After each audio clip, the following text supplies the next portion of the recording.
इंशाअल्लाह। तो ये बच्ची ने पूछा था कि ये दरस बुखारी इन्होंने सुना होगा कि अगर दरख्त के ऊपर फल लगा हुआ है, जैसे खजूर हैं और कुछ टूटी हुई हैं, तो आप अंदाज़े से खजूर को खजूर के बदले में नहीं ले दे सकते हैं, क्योंकि ये हम जिन्स हो गई। यहाँ भी खजूर, यहाँ खजूर।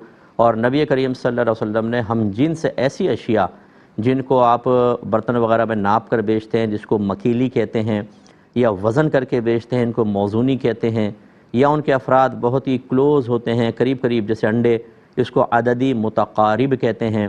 इनमें अगर आप हम जिन्स को लेते देते हैं तो दो शराइत के साथ ये सौदा जायज़ होता है। नंबर एक, वज़न बिल्कुल बराबर होना चाहिए, और नंबर दो, नक़द होना चाहिए। ज़रा भी कमी बेशी हो गई तो सूद बनेगा। और लाजिम सी बात है कि खजूर के दरख्त पे जो खजूरें हैं वो और जो टूटी हुई हैं, इन दोनों के वज़न का एक्यूरेट अंदाज़ा करना पॉसिबल ही नहीं है, तो इसमें सूद मुतहक्क़क़ होगा। इसलिए नबी करीम सल्लल्लाहु अलैहि वसल्लम ने मना फरमाया। लेकिन अब बच्ची क्वेश्चन कर रही है, जैसे माल्टे के बाग हैं तो पैसों के बदले में ख़रीद सकते हैं? बिल्कुल ख़रीद सकते हैं। और आजकल के दौर के एतबार से पूरे बागात के ठेके होते हैं और अंदाज़े से ही ठेका होता है। ये बहुत मुश्किल होता है कि सारों को उतार के पहले गिना जाए, या अगर वज़न वाले जैसे आम हैं तो उनको पहले तोला जाए, फिर रकम मुक़र्रर की जाए।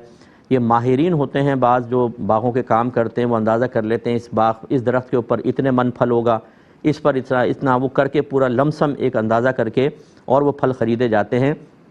क्योंकि आजकल इस तरह की ख़रीदो फरोख्त का रवाज भी है कि अगरचे तमाम आमों या माल्टों की मिक़दार मालूम नहीं है, मजहूल है, लेकिन एक अंदाज़े के साथ कुछ न कुछ अंदाज़ा हो जाता है और रकम के बदले ख़रीदने में शरन कोई हरज नहीं है।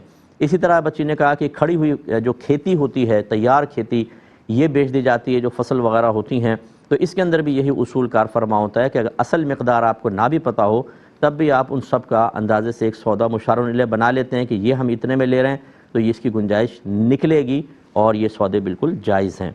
एक